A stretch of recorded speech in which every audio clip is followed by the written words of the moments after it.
Today we're talking about building a life for Jesus. To do that, you put God first in every part of your life. Making Jesus a priority in everything you do doesn't happen magically or accidentally. It takes hard work. It's not natural for us to put God first before ourselves. However, if we do the hard work of making Him our priority in everything, we will have the best life possible. That doesn't mean there won't be sad times or bad things won't happen in our lives. It means that with God first in our hearts, minds, and souls, we will be able to handle the hard times in a way that pleases God, and He will comfort, love, and guide us while those tough things are happening. When Jesus was alive and preaching, He taught His disciples and a large group of citizens an important message about how to live a godly life. We call that message the Sermon on the Mount, because He stood on the edge of a hill as He taught. Jesus taught a lot of stuff in that sermon.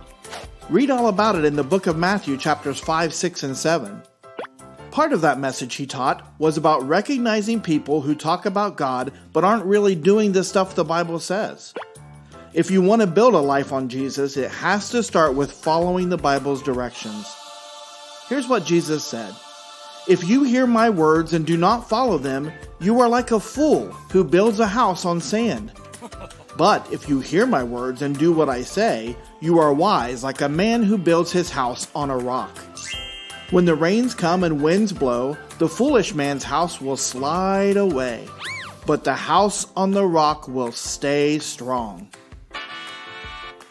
Do what you learn and read from the Bible.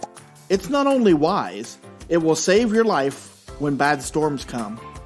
Jesus wasn't just talking about weather situations. He was talking about fighting with your friends and dealing with your parents. He was saying that if you follow my rules at school, home, church, and anywhere you go, you will be okay when bad things happen. Now, those bad things will still happen in your life.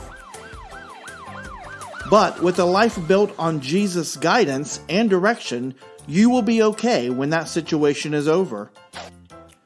If you're saying, I'm a Christian because I come and sit in the tree church every week, then you walk out of church and never think about the lessons again. You go through your week without asking God to guide you. You don't talk to God. You don't recognize mistakes, and you don't work with God to make any changes in your life. Then you are like that fool with a house on the sand. When bad things happen, you're going to freak out. You're going to gossip. You're going to be mad and say things to hurt others that you shouldn't. But if you were doing what God says, praying to Him constantly for help to do things His way, recognizing when you don't and working with Him to change ungodly behavior, then you are like the wise man. When bad things happen, you may still be scared. It may be shocking, but you will go right to God, talking to Him and asking Him to calm you down. Asking Him to help you react in a way that He likes, trusting Him to do what's best for you in that situation. And when the bad situation is over, you're going to see that you're okay, that God was with you, and that your life built on Jesus is still strong. Then you will praise and thank God for being so good. That's what people with God as their priority do. Here are some tips based on today's lesson to take with you and help you build a life for Jesus. Take 1. Spend time with God daily. Take 2. Change ungodly behavior. Take 3.